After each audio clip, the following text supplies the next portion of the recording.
Sophia Martinez pushed her cart of cleaning supplies through the gleaming marble lobby of Pierce Global. The skyscraper rose like a pillar of glass and steel into the midnight sky, its windows glittering, as if the building itself refused to sleep.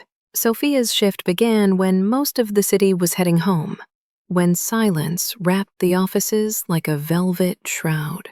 She liked it that way. It meant fewer people to notice her, fewer eyes to remind her of where she stood in a world built for others. At 24, Sophia had grown used to being invisible. Her job required it. She wore a gray uniform with the Pierce Global insignia stitched above her pocket, her black hair tied neatly back, and gloves snug against her skin. Each night she moved quietly through the floors of the corporation, vacuuming carpets, wiping desks, and emptying bins filled with papers that sometimes bore names she recognized from the news. She never lingered. She never asked questions. Her supervisor, Mrs. Langley, had warned her on the first night that discretion was more valuable than speed in a place like this. Tonight, though, something felt different. The top executive floor was darker than usual, its polished hallways dim except for the soft glow beneath one door. That door bore the engraved name Alexander Pierce, CEO. Sophia hesitated. She knew the rules. The CEO's office was to be cleaned quickly, efficiently, and without a trace of intrusion. Mr. Pierce was known across the country as a financial prodigy, the youngest CEO in the company's century-long history, as famous for his ruthless strategies as for his icy demeanor. The tabloids called him the Ice King. Employees spoke of him in hushed tones, a man who had no patience for mistakes. Yet the routine demanded that she enter. She tightened her grip on the cart handle, steadying the quick flutter of her pulse. Slowly, she turned the handle and pushed the door open. The office was vast, lined with floor-to-ceiling windows that revealed the sleeping city far below. A sleek desk sat in the center, papers scattered across it, the glow of a laptop illuminating a screen filled with charts and half-written emails. A leather sofa occupied one corner, and there, to her shock, lay Alexander Pierce himself. He was stretched across the cushions, one arm bent behind his head, his expensive suit jacket unbuttoned, his tie loosened. His phone rested on the table beside him, unlocked and glowing. Next to it lay a gleaming credit card and a sleek wallet, half open, as if abandoned mid-use. The laptop displayed a file stamped confidential, columns of numbers that looked like the skeleton of a billion-dollar deal. Sophia froze in the doorway. She had never seen him in person this close, only from a distance, when he strode across the lobby flanked by executives, or in photographs splashed across magazines. Even in repose he radiated authority, his jaw sharp, his dark hair tousled in a way that made him look younger than his reputation suggested. For a moment, she thought he was unconscious. His breathing was slow, his chest rising and falling in an unsteady rhythm. Panic prickled at the edge of her thoughts. What if something had happened to him? What if he needed help? She stepped closer, her sneakers whispering against the carpet, and whispered his name. Mr. Pierce. No answer. Her heart pounded harder. She glanced at the open pill bottle on the desk, then at the half-empty glass of water. Memories of her mother's hospital room flickered in her mind. She took another step forward, ready to reach for her phone, when she noticed the faintest twitch at the corner of his mouth. Sophia blinked. His breathing was measured, almost too measured. His hand, draped across his chest, flexed, ever so slightly, before going still again. Understanding trickled in slowly. He was not unconscious. He was pretending. But why? Her gaze darted to the items left in plain sight. The phone, the wallet, the credit card, the glowing laptop. It looked almost staged, as if arranged to test someone's honesty. A trap laid bare. She swallowed hard. Sophia's instinct was to leave, to back out of the room and pretend she had never seen anything, but her duty held her in place. This was her job. Cleaning was not optional, even when it meant working in the presence of a man who could end her career with a single word. She moved carefully, pushing the cart farther into the room, her eyes fixed on the floor rather than on the man whose reputation could freeze an entire boardroom. She began with the trash bin, lifting the liner and tying it neatly before placing it into her cart. Her hands trembled, but her motions remained steady, each practiced step a shield against the storm of nerves inside her. As she worked, she felt his presence like static electricity. Every second she expected him to open his eyes, to catch her, to accuse her of something she had not done. The glow of the laptop tempted her with secrets she would never dare to know. The wallet gleamed with the promise of money she desperately needed, yet she touched none of it. She only wiped the desk, rearranged the papers into a neat stack without reading them, and finally paused near the sofa. Alexander lay utterly still, his lashes casting shadows against his skin. In that moment, he looked less like a ruthless billionaire and more like a man weighed down by exhaustion. A shiver of sympathy pierced her fear. She reached for the spare blazer draped over the back of his chair, unfolded it with careful hands, and laid it across him. The gesture was simple, almost instinctive. She told herself it was no different than covering her younger brother when he fell asleep on the couch at home. Still, her breath caught as she stood over the most powerful man in the building, tucking the fabric lightly against his shoulder. Then, without a word, she returned to her cart, finished wiping the glass table, and turned toward the door. Her pulse thudded in her ears, but she forced herself to walk steadily, to leave the room as if nothing unusual had transpired. What Sophia did not know was that Alexander Pierce, behind closed eyes, was no longer thinking about corporate mergers or financial strategies. He was thinking about the girl who had just passed his test without even realizing it, and about the warmth of a gesture he had not felt in years. Sophia Martinez had grown up in a neighborhood where dreams were often smaller than the bills pinned to the refrigerator with a cracked magnet. Her parents had come to the United States searching for opportunity, carrying little more than determination and a battered suitcase. Life had been a struggle from the start, but her mother never let Sophia forget that hard work was a kind of dignity in itself.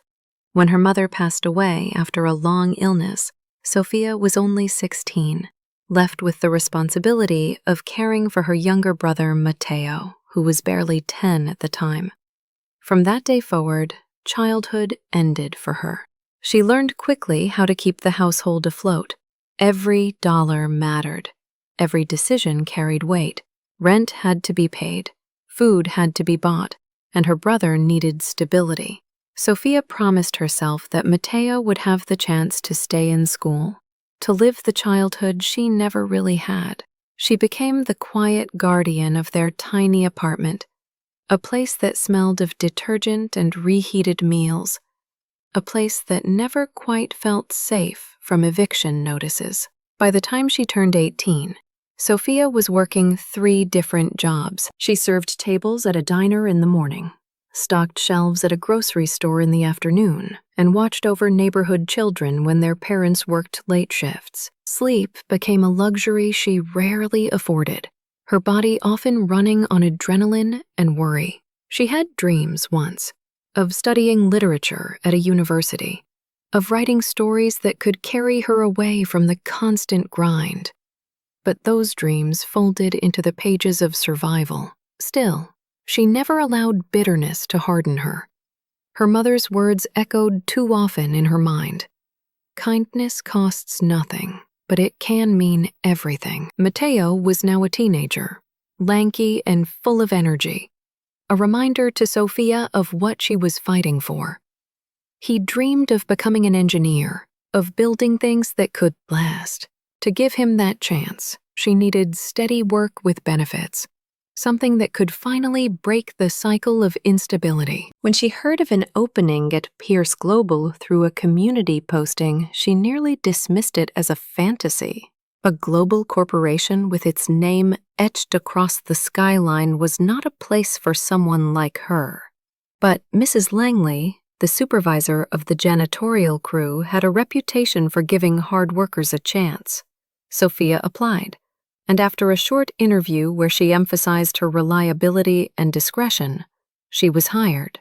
The uniform felt strange at first, almost too clean, too crisp, compared to the patched clothing she usually wore. Yet slipping into it gave her a sense of belonging she had not felt in years. She was part of something larger, even if she worked in the shadows. At Pierce Global, her shift began when the last executives left for the night. She often entered through the back staff entrance, swiping a key card that gave her access to hallways most people never saw. The building was a world of glass, chrome, and hushed security systems. For many, it was a symbol of ambition and success. For Sophia, it was simply a place where her labor traded for survival. She was meticulous in her work. Dust never lingered on her watch. Bins were emptied neatly, and every surface gleamed by the time dawn approached. She moved like a whisper, careful not to disturb even the air more than necessary. Colleagues sometimes teased her for working too carefully, but Sophia knew that mistakes could cost her dearly. Being invisible was both her shield and her prison. Outside of work, her life remained modest. Her apartment was in an older building where pipes groaned in winter and windows rattled during storms. She decorated with second-hand finds, old curtains sewn by her mother, and Mateo's school projects proudly taped on the wall. She loved cooking, finding comfort in preparing meals that reminded her of home, even if ingredients had to be stretched thin. Every evening, before leaving for her shift, she checked that Mateo had eaten and finished his homework, leaving notes of encouragement by his textbooks. These small rituals tethered her to hope. Sophia was quiet by nature, not one to draw attention. Crowded rooms made her retreat inward, while books became her companions in solitude. She borrowed novels from the library, carrying them in her bag to read during bus rides. Through stories, she traveled to worlds she could never touch, worlds where love and justice often prevailed. Deep down, she longed for something like that, though she told herself such things were not meant for her. In the eyes of the city, she was just another janitor girl in a gray uniform, someone people passed without noticing. Yet those who truly knew her, like Mateo and Mrs. Langley, saw a resilience that burned quietly but fiercely. She carried her struggles with dignity, refusing to let despair define her. Her principles were simple yet unshakable. She would never steal, never lie, and never exploit another's weakness. Life had been cruel often enough to her, and she refused to become part of that cruelty. That was why, when she stepped into Alexander Pierce's office that fateful night and saw temptation laid bare, her instinct was not to take, but to respect. She did not know then that her choice would set into motion a chain of events that would change her life forever. For now, she was only a young woman cleaning offices at night, guarding her brother's future with every hour worked, with every floor polished. She could not imagine that the man stretched across that sofa pretending to sleep was already beginning to notice her in ways that went far beyond a janitor passing through. She only knew that she had survived another day, carried by the promise that kindness, even in silence, still mattered. Alexander Pierce was only 35 years old, yet his name had already become synonymous with power in the American corporate world. To the outside world, he was the embodiment of success, a man who had taken the reins of Pierce Global, a multi-billion-dollar corporation, and expanded its influence into technology, finance, and real estate with a precision that made rivals both fear and envy him. Magazines called him the golden prodigy, the visionary of a new generation. But behind the titles and the glossy covers was a man carrying grief that had calcified into armor. Born into a family of privilege, Alexander had grown up in the Pierce estate, where expectation was served at the breakfast table along with silver spoons. His father, Charles Pierce, was a stern financier who believed sentiment was weakness. His mother, Eleanor, was more gentle, but she too understood that in their world, reputation was currency, and affection was a luxury. Alexander learned early to keep his emotions guarded, his face composed, his words measured. At prestigious schools he excelled, always at the top of his class, driven by both ambition and the unspoken demand to never falter. By his late 20s, Alexander had already proven himself a capable strategist within the company. But it was at 30, when tragedy struck, that his carefully balanced life shattered. He had been engaged to Elena Morgan, a woman whose laughter had softened his sharp edges.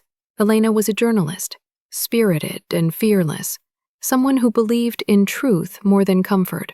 Their relationship had startled those who knew him as cold and detached. With her, Alexander had learned how to breathe outside of boardrooms, how to imagine a life beyond quarterly reports. They had spoken of building a family, of finding a home filled with warmth rather than marble. Then came the plane crash. Elena had been traveling for a story, a short domestic flight that never reached its destination. Mechanical failure, the report said, as if words on paper could explain the devastation left behind. Alexander had received the call during a meeting, and from that moment, the world blurred into a fog of funerals and condolences. He never forgave himself. If he had insisted she not go, if he had argued harder, if he had been selfish enough to keep her home, perhaps she would still be alive.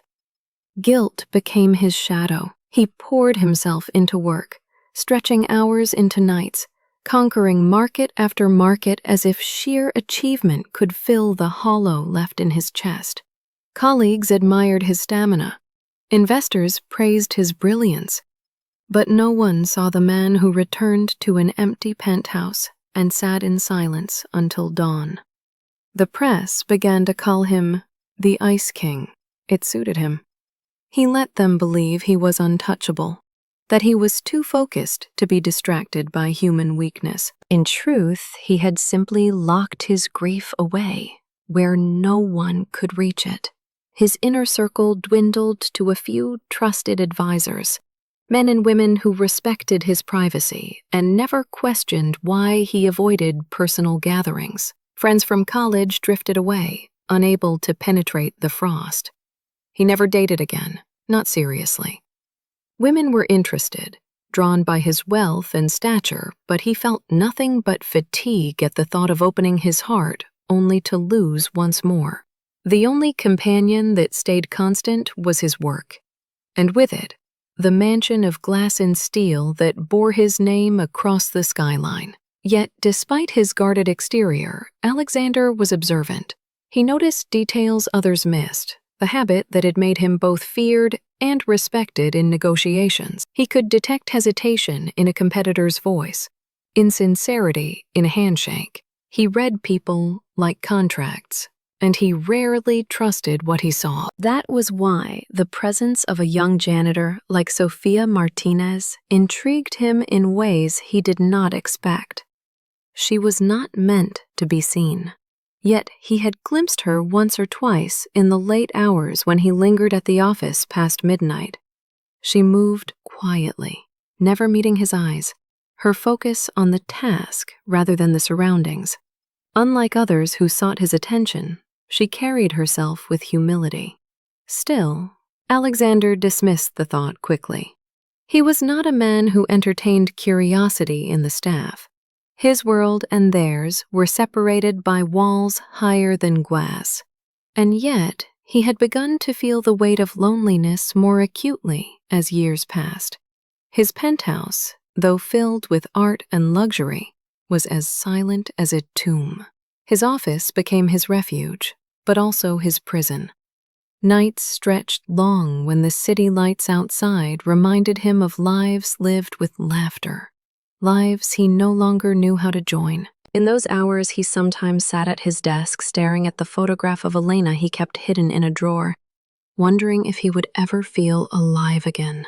Colleagues assumed his relentless drive was ambition, but those closest to him knew it was survival. If he stopped moving, grief would consume him. That was the man Sophia walked in on that night, though she could not know it.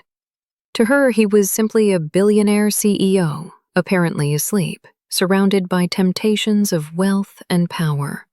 To him, she was a chance to test if integrity still existed in a world that had disappointed him too often. Alexander had reached a point where trust was scarce.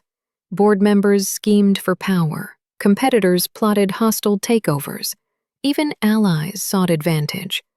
His wealth made him a target, his grief made him vulnerable, and he despised both realities. He wanted to know if this girl who passed nightly through his sanctuary was like the rest of the world, ready to grasp at whatever was left carelessly within reach.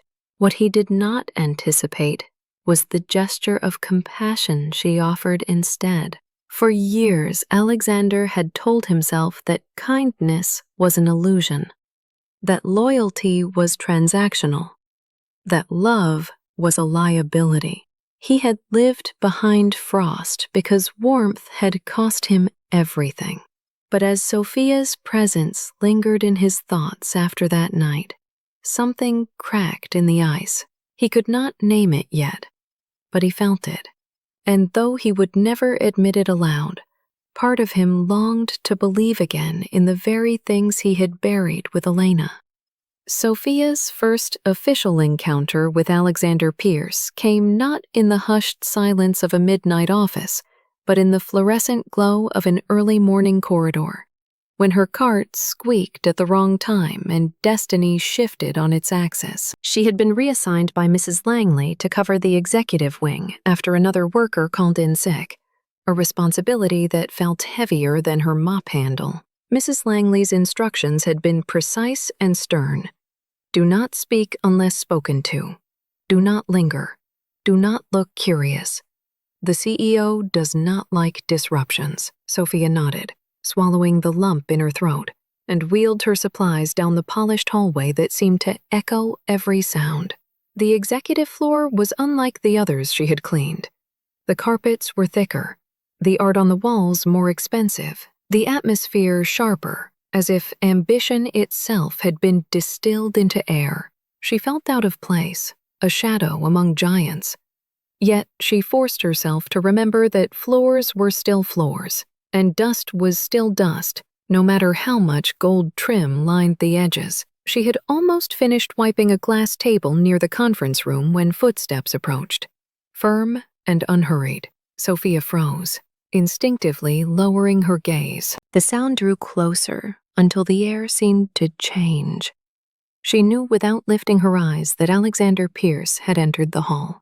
He carried presence the way others carried briefcases, heavy and undeniable. He walked past her without pause, his tailored suit cut sharp against the morning light streaming through the windows. His expression was carved from stone, jaw tight, eyes forward, not a flicker of acknowledgement as he moved by. Sophia felt her chest constrict with nervousness, yet also with a strange relief that he had not noticed her. Being invisible was safer. Still, her hands trembled slightly as she resumed cleaning, the rags slipping against the glass. She told herself not to think about the man whose empires sprawled across the city, not to imagine what it would be like to live in his world. She was here to work, nothing more. Later that evening, she mentioned the encounter to Mrs. Langley, who simply pursed her lips. Consider yourself fortunate. The fewer interactions you have with him, the better. He is not a man who appreciates familiarity. Sophia nodded again, though a small spark of curiosity remained. That spark grew each time she entered his office after hours. It was a room that reflected him in ways he probably never intended. The sleek desk spoke of control. The meticulously arranged bookshelves of discipline. Yet small traces revealed the man beneath the legend. A half-drunk coffee cooling on the side table. Papers left in a hurry. Margins filled with handwritten notes. Once she found a cufflink lying near the floor, as if he had removed it in exhaustion and forgotten. She placed it carefully on his desk, resisting the urge to wonder what weight he carried. To Sophia, Alexander was both near and impossibly distant, like a star visible from her apartment window, bright, yet unreachable. She told herself not to dwell on him. People like him did not notice people like her. Yet fate often works in quiet increments. One night, as she was vacuuming near the glass wall of his office, she sensed a presence and turned to find him standing in the doorway. He had returned unexpectedly late, files in hand, his expression unreadable. For a heartbeat, the world stopped. Sophia's throat tightened. She lowered her eyes quickly, switching off the vacuum. "I apologize, sir. I will finish elsewhere." Her voice was barely above a whisper. Alexander studied her in silence, his gaze cool but not unkind, then gave a brief nod. "Carry on." He moved past her to his desk, the scent of expensive cologne trailing faintly. Sophia resumed her work with hands that trembled harder than before, but she finished the task with care, determined not to give reason for complaint. She left the room quietly, her pulse hammering. That brief acknowledgement felt monumental, a recognition she had not sought, yet could not ignore. From that day forward, she approached his office with heightened awareness. She never expected gratitude, never even expected words, but she carried the memory of that nod like a fragile token. To her, it meant she existed in his world, even if only as a shadow on the periphery. To him, though she did not know it yet, that moment marked the first time in years he had truly seen someone who was not a rival or an ally, but simply another human being moving through the cold corridors of his empire. Sophia began to notice details in the CEO's office that most people would have ignored. The room itself was sleek and intimidating, filled with glass surfaces that reflected city lights and leather chairs that seemed untouched. Yet when she worked alone there at night, she saw what others might overlook. Empty coffee cups clustered on the desk, some stained as if they had been left untouched for hours. The curtains remained drawn tight, leaving the air heavy and stale. A vase near the window held flowers that had long since wilted, their petals curled and brittle. To anyone else, it might have been nothing, but to Sophia, it whispered of someone who lived surrounded by silence rather than life. She hesitated the first time she cracked the window open to let in the night air. It was not her place, and Mrs. Langley had been clear about rules, but she told herself it was a harmless act. The breeze carried a freshness that softened the sterile feel of the office, and Sophia thought perhaps even a man as unapproachable as Alexander Pierce might appreciate it unconsciously. The next evening, she brought a small bouquet she had purchased from a street vendor on her way to work. They were simple daisies, inexpensive and cheerful. Nothing like the extravagant arrangements she had sometimes glimpsed in magazines about corporate galas. She placed them quietly in the empty vase, tucking the receipt into her pocket so no one would know. When she stepped back, she felt a flicker of warmth in the cold room, as though she had left behind a trace of humanity. What Sophia did not know was that Alexander watched her through discreet security cameras he often reviewed late at night. At first, he suspected ulterior motives. Too many people in his world acted with strategy, not sincerity. Why would a janitor buy flowers for an office that was not hers? Yet the footage revealed no agenda, only the quiet determination of someone who cared about her work beyond duty. He told himself it was curiosity, nothing more, but he began to notice her presence differently after that. One night, determined to test her integrity, Alexander deliberately staged the office before leaving. He placed his wallet on the edge of the desk where it would be obvious, left his phone unlocked with emails open, and even scattered sensitive documents across the coffee table. Then he stretched out on the sofa and pretended to fall asleep, controlling his breathing while keeping his ears alert. Sophia entered with her cart, paused in shock at seeing him there, and then resumed her duties with cautious steps. He listened as she emptied the trash, wiped down surfaces, and carefully stacked the papers without glancing at their contents. She never touched the wallet, never scrolled through the phone. Alexander remained perfectly still as she moved about the room, her silence broken only by the soft swish of cloth against wood. At one point, she approached the sofa, and his pulse quickened though he gave no sign. He felt her presence hover near, then the weight of a blazer being draped gently over him. The fabric settled lightly on his chest, and though he willed himself not to react, something deep inside shifted. When had anyone last cared if he was comfortable? When had anyone offered such a small but profound gesture with no expectation of return? Sophia lingered only long enough to be sure the blazer would not slip. Then she continued cleaning, leaving the air tinged with the faint scent of lemon polish and night breeze. After she left, Alexander opened his eyes slowly and sat up. His gaze fell on the fresh flowers, the neat stack of papers, and the blazer that still held the warmth of her touch. It was the first time in years that his office felt less like a mausoleum and more like a place someone lived in. The following day, he left a short note on his desk. Nothing elaborate, just a single line written in his strong hand. "Thank you for the flowers." When Sophia found it, she stared in disbelief, her heart racing.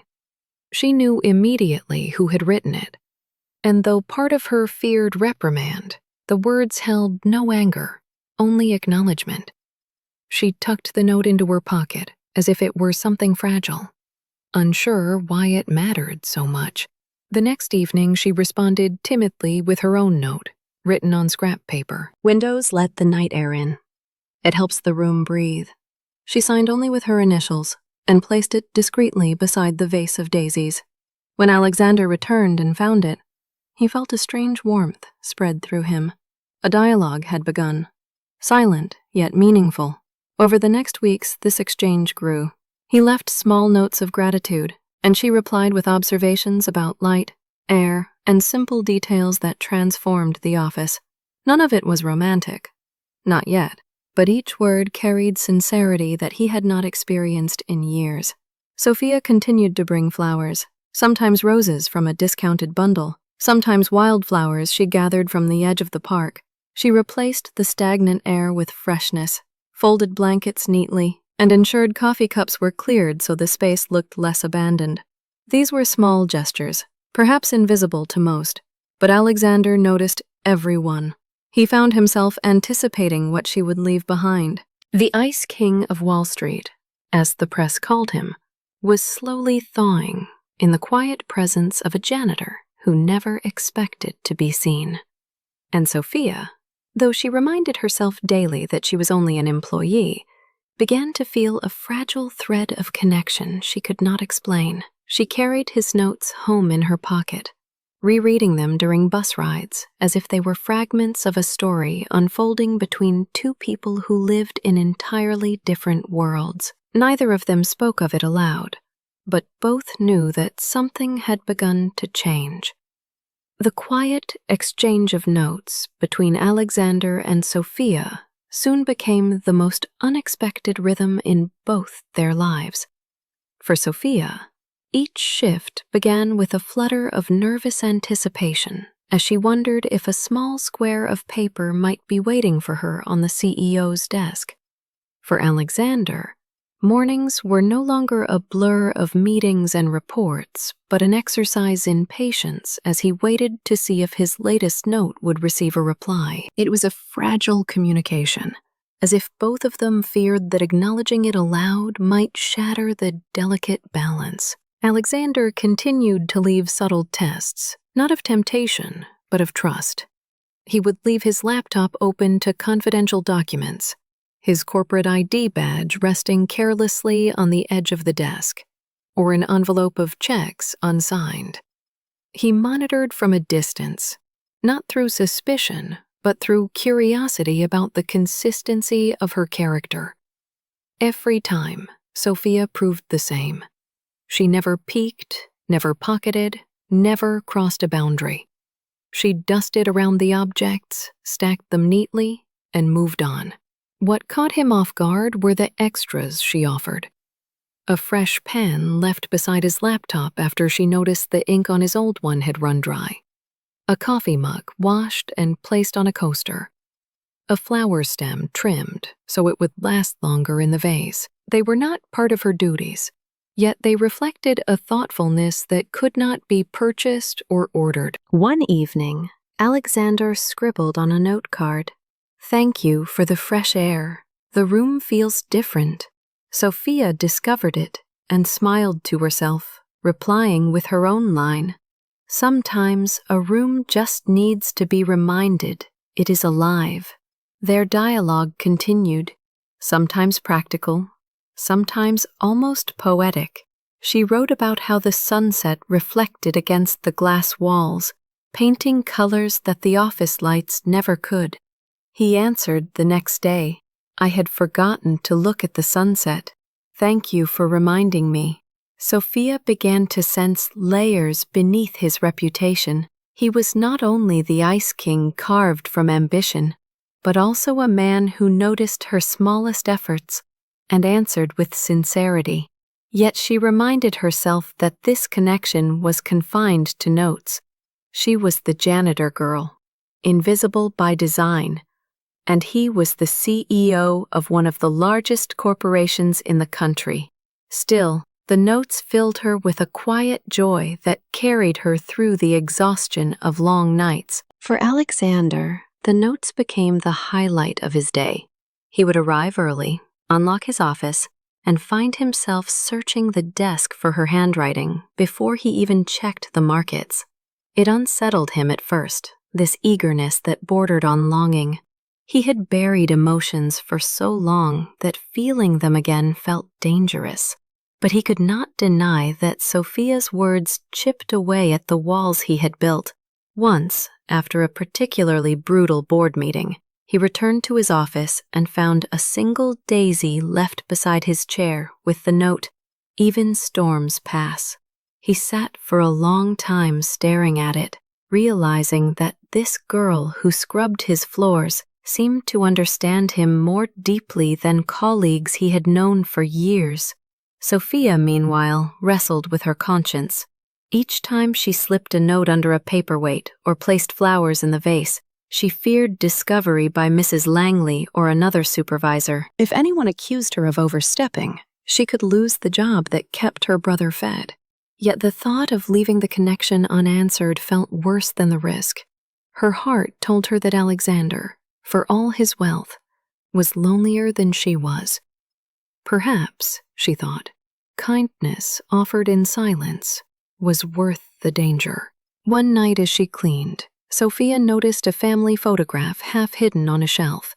It showed Alexander, younger, standing beside a woman with warm eyes and a radiant smile. They looked carefree, as if captured in a rare, unguarded moment. Sophia did not pry further. But when she left that night, she wrote, "Love never disappears. It just changes form." Alexander read those words the next morning and felt his throat tighten. No one had dared to mention Elena in years, yet this girl had somehow spoken to the wound without naming it. He kept her note in his pocket all day, touching it during breaks in meetings, as if it tethered him to something human. Their connection remained unspoken outside those slips of paper. but both felt the pull growing stronger. It was not romance yet, not in the conventional sense, but it was intimacy of a rare kind. It was two souls recognizing each other across a chasm of status and circumstance, bridging it not with grand declarations, but with small, steady truths. In the vast empire of Pierce Global, where millions were made and lost in seconds, it was the fragile handwriting of a janitor girl that began to matter most to the man who ruled it. Alexander Pierce had long perfected the art of appearing composed, yet in the solitude of his office, the facade often cracked. After weeks of exchanging notes with Sophia, he found himself restless, pacing the length of the glass wall, drawn again and again to the memory of her words. Love never disappears. It just changes form. Those lines echoed through his mind more persistently than any figure on a balance sheet. One evening, after the building emptied, he lingered at his desk, surrounded by contracts and glowing screens. He pulled open the bottom drawer where he kept a single photograph tucked beneath files. The picture showed Elena, his lost fiancée, her hair caught in sunlight, eyes bright with laughter. He stared at it as he had countless times. But this night was different. Sophia's note lay beside the photo, and together they told a story he had tried to silence. Pain could transform. Perhaps memory was not only a weight, but also a bridge to compassion. He closed his eyes, and for the first time in years allowed himself to remember Elena not with guilt, but with gratitude. Sophia knew nothing of this, though she sensed shadows in him. While dusting his shelves one night, a photograph slipped from a folder. She caught it before it fell, glimpsing the woman's face and Alexander's arm wrapped around her shoulders. She replaced it carefully, her throat tightening. Later, she left him a note. Love never dies. It simply finds new places to live. When Alexander discovered it, his chest constricted with something dangerously close to hope. The girl who polished his desk had unknowingly touched the deepest wound in his soul. From then on, his notes shifted subtly. He began to write not only acknowledgments, but glimpses of thought. Thank you for opening the window. I had forgotten how the city sounds at night. She replied, the city reminds us we are not alone, even when we feel like ghosts. He wrote, do you believe ghosts can learn to live again? She answered, only if they choose to. These fragments formed a conversation neither had ever dared to have aloud. Sophia cherished them, slipping his words into a notebook she kept hidden in her locker. They gave her courage on nights when exhaustion threatened to crush her. Alexander, in turn, carried her replies in his briefcase, pulling them out during board meetings when his patience frayed. The presence of her handwriting steadied him in ways no financial forecast could. Slowly, he began to notice her in person. He would arrive earlier or stay later, pretending to review files, just to catch a glimpse of her moving quietly through the room. She always kept her eyes lowered, respectful of boundaries. But he saw the concentration in her face, the humility in her posture, the strength in the way she carried her cart as though it were both shield and anchor. One night, unable to resist, he spoke as she polished the glass wall. You work harder than anyone here. His voice startled her. She turned, eyes wide, then quickly dropped her gaze. Thank you, sir, she whispered, unsure if she had broken some rule. He wanted to say more, but the words tangled. Instead, he nodded and returned to his desk. But the silence that followed was no longer heavy. It was companionable, filled with the unspoken truth that their world had begun to overlap. That night, Sophia left a daisy in the vase with no note. Alexander understood it as clearly as if she had spoken aloud. He felt the frost around him thin just a little more. Yet vulnerability frightened him. After Elena's death, he had sworn never to let anyone close enough to destroy him again. And now, here was a janitor girl, a woman whose life could not be more different from his, quietly dismantling his defenses with nothing more than honesty and kindness. He began to ask himself questions he had buried. Could healing truly come from connection? Could love exist again without betraying the memory of what was lost? In Sophia's presence, even unspoken, the answers no longer seemed impossible. He began to wait for her notes not with curiosity, but with need. Each message was proof that trust still existed, that kindness had not been erased from the world. She did not know it, but she was teaching him how to breathe again. The Ice King of Wall Street was thawing, one simple gesture at a time, and Alexander Pierce was both terrified and exhilarated by the realization. The fragile peace that Alexander had begun to build with Sophia could not remain untouched forever. In the world of corporations, every vulnerability became an opening. And Veronica Steele was a woman who knew how to exploit weakness better than anyone. Once, she had been a rising executive at Pierce Global, polished and ambitious. But her hunger for power had clashed with Alexander's principles. She left under a storm of rumors and resurfaced months later as the head of a rival firm determined to strip Pierce Global of its dominance. Veronica understood that battles in boardrooms were won not only with numbers, but with narratives. When whispers reached her that the formidable Alexander Pierce had been seen lingering late nights in his office while a young janitor girl worked the floors, she recognized an opportunity. A story like that, if twisted correctly, could erode his reputation faster than any financial misstep. She hired private investigators to tail the building, to capture photographs of Sophia entering and leaving, to collect scraps of gossip from staff too eager to talk for a price. Slowly, she began to craft a narrative meant to destroy. Sophia was oblivious at first. Her nights continued with routine, her exchanges with Alexander deepening through notes that had become almost confessional.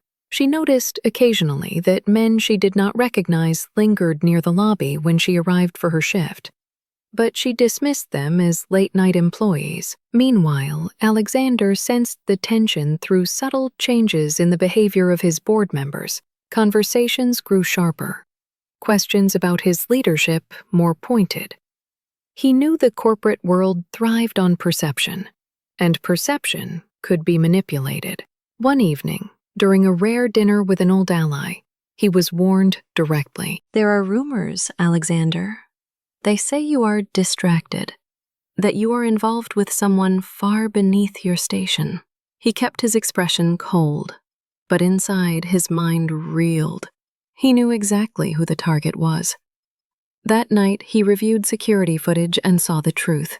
Cameras captured unfamiliar men shadowing Sophia in the corridors, snapping photos of her cart, of her presence outside his office. Rage flared within him, not only at the invasion of privacy, but at the danger it posed to her. Veronica's hand was obvious. He clenched his fists, realizing she had found his one unguarded corner. Sophia, however, remained focused on her responsibilities.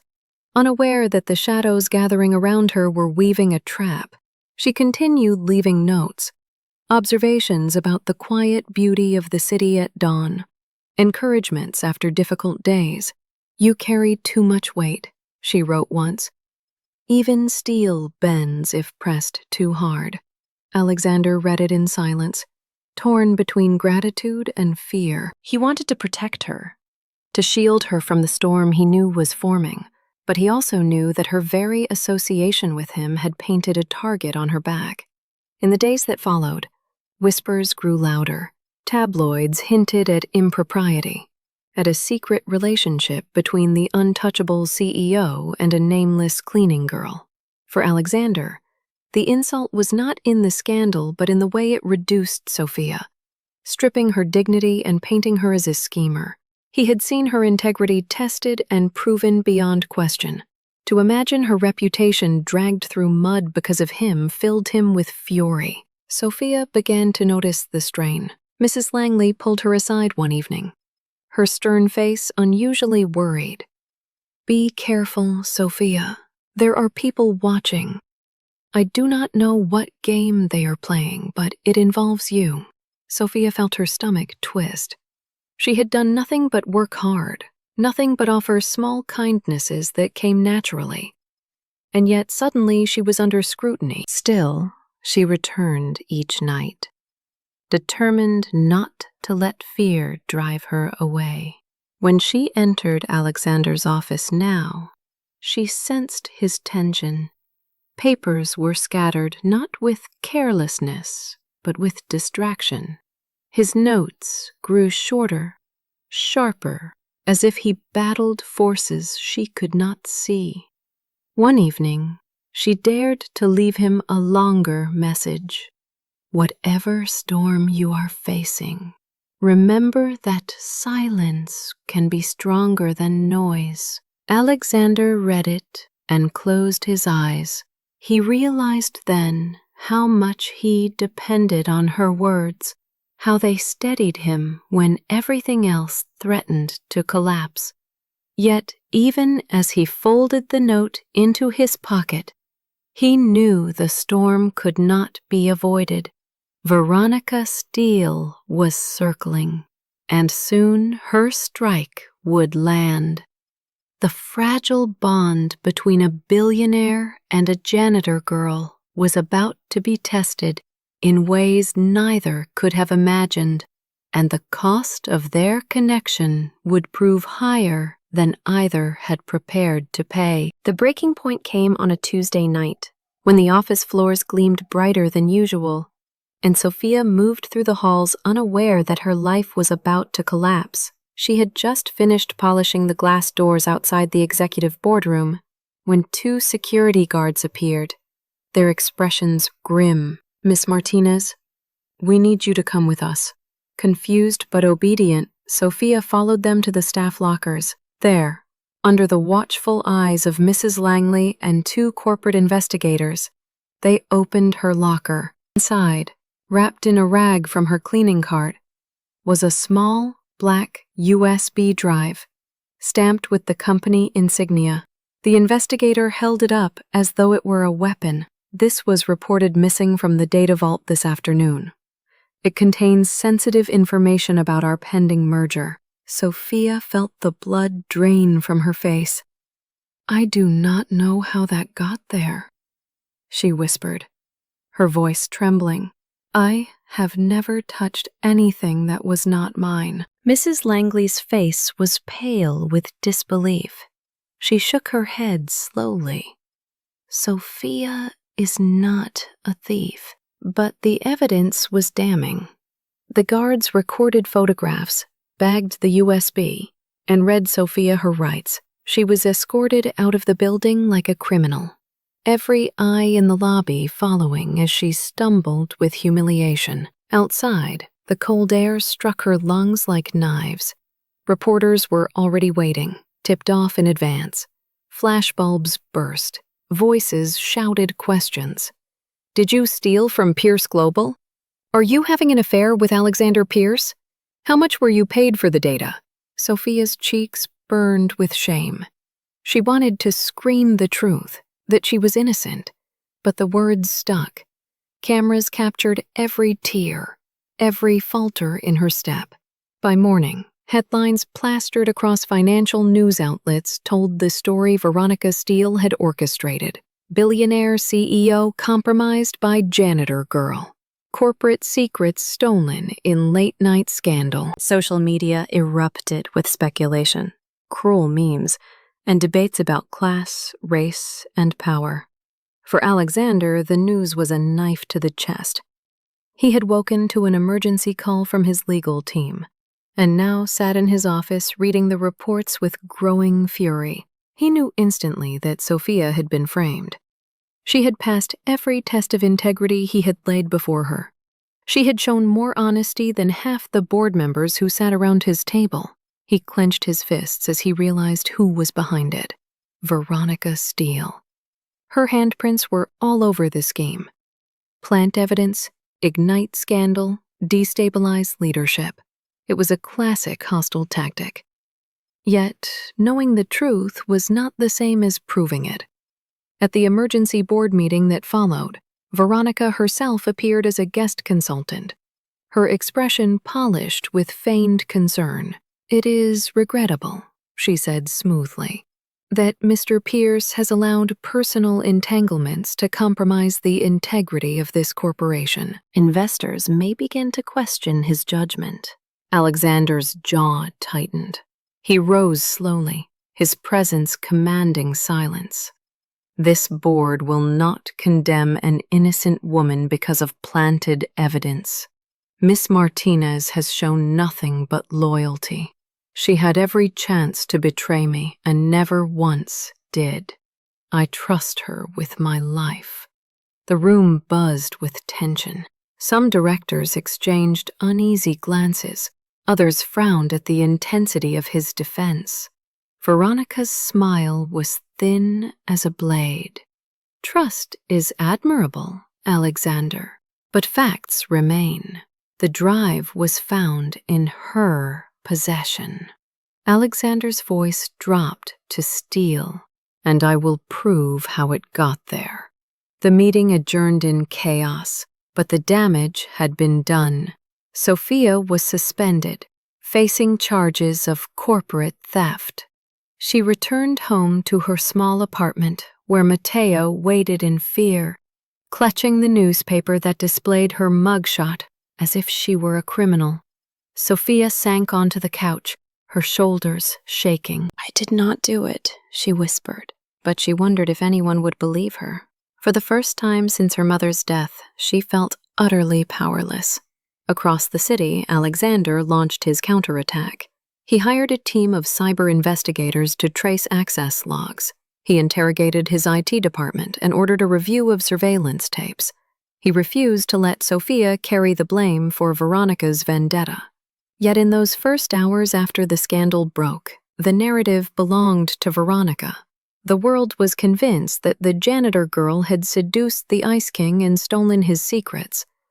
It was the perfect storm, and it threatened to destroy them both. The scandal had spread like wildfire, and Alexander knew that if he did not act decisively, both his company and Sophia's future would be buried beneath lies.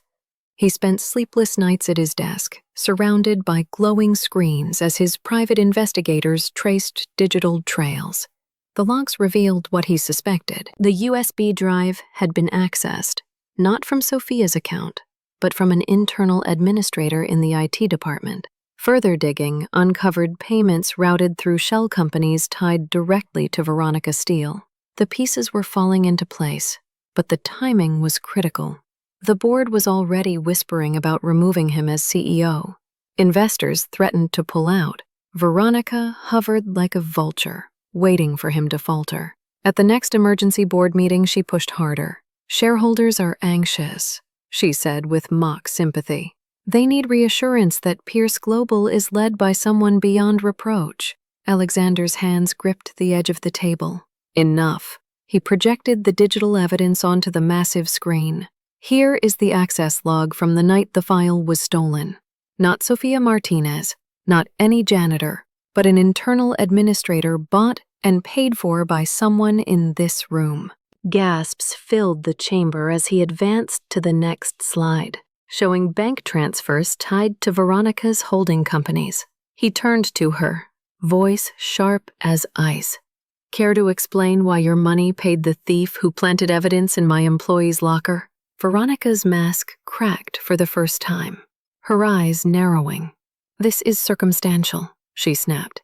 "You cannot prove I ordered it." Alexander leaned forward. "I do not need to prove it in this room. The FBI's cybercrime unit will handle the rest. But let me be clear. Sophia Martinez is innocent.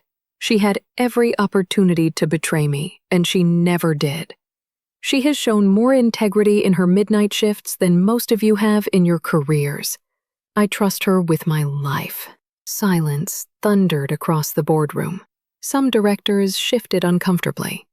Others nodded, recognizing the steel in their CEO's defense. Veronica gathered her papers with a scowl and left. But the damage to her credibility was irreversible.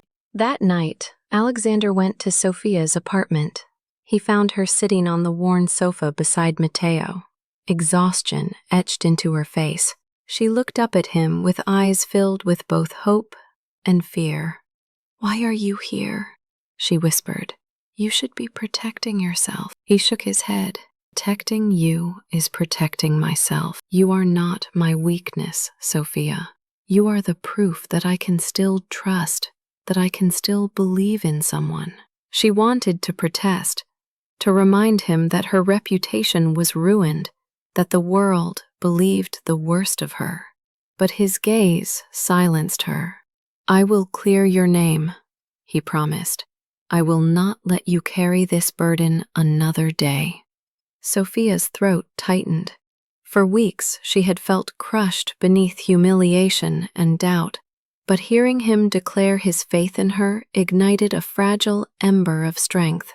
He reached for her hand, and for the first time, Alexander Pierce, the man the world called the Ice King, let warmth break through. Sophia had not set foot in the skyscraper since the night of her arrest. The thought of returning made her stomach twist. But when Alexander arrived at her apartment 2 days later with news that the charges were being dropped, she felt something shift inside. The investigators had confirmed the evidence was planted, and Veronica Steele was now under federal scrutiny. Still, the scandal had left scars. Sophia had lost her job, her confidence, and the fragile anonymity that once protected her. Gossip followed her through the neighborhood. Mothers whispered when she walked by. Even at the grocery store, she felt eyes on her. She considered taking small cleaning jobs again, anything to keep Mateo in school. But the humiliation lingered like a shadow. Alexander refused to let her disappear.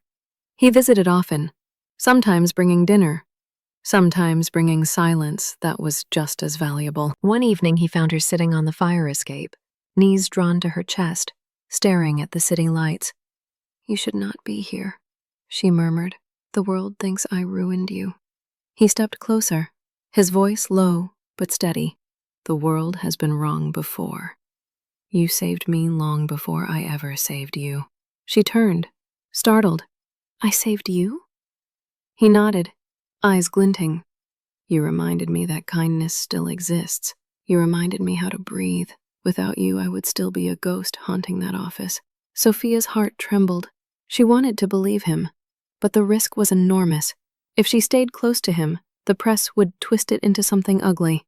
If she walked away, she would lose the only person who had ever looked past her uniform. Alexander seemed to sense her fear. "That is why I want you to live where no one can touch you." He explained that Pierce Global maintained a set of private apartments for executive housing, rarely used, but secure. One of them could be hers and Mateo's. Sophia shook her head in disbelief. "We cannot live in a place like that. It is too much." He crouched beside her, his tone soft but unyielding. "It is not charity. It is recognition of what you mean to me. Let me give you safety. Let me give your brother a chance at the future you have fought for." Tears welled in her eyes. For so long she had carried burdens alone, convinced no one would help without demanding something in return. Yet here was Alexander offering not possession, but partnership. Not rescue, but respect. That night she agreed. And within days, she and Mateo moved into a spacious apartment with views of the city. For Mateo, it was a dream, a place where he could finally study without worrying about leaking ceilings or noisy neighbors. For Sophia, it was an adjustment, the quiet hum of security systems replacing the familiar creaks of their old building. Still, she felt the first taste of stability she had ever known. Alexander visited often, sometimes late at night, after grueling meetings, sometimes early in the morning before the world awakened. Their conversations deepened beyond notes. He asked about her childhood, her favorite books, the recipes her mother had taught her. She asked about his vision for the company, his memories of Elena, his fears of failure. Slowly, trust blossomed, where once there had only been silence. One evening, as they sat in the new apartment's small kitchen, Alexander reached across the table and took her hand. His voice was unguarded. I do not want to live behind walls anymore. I want to build something new. With you. Sophia's chest tightened. She thought of the nights she had polished his office, of the notes slipped under paperweights, of the moment she had draped a blazer over his shoulders. All those small gestures had led here, to this fragile confession. She squeezed his hand, her voice steady though her heart raced. Then let us build, Alexander. Not towers of glass, but a life worth living. For the first time since Elena's death, Alexander felt the possibility of healing not as betrayal, but as renewal. And for Sophia, the janitor girl once invisible, love was no longer a dream glimpsed in library books. It was real, sitting across from her with eyes that no longer looked through her, but into her. 6 months later, the world of Pierce Global looked different. Veronica Steele had been indicted on charges of corporate espionage and fraud, her empire crumbling under the weight of her own schemes. Alexander Pierce had not only weathered the storm, but emerged stronger, praised for his resilience and transparency.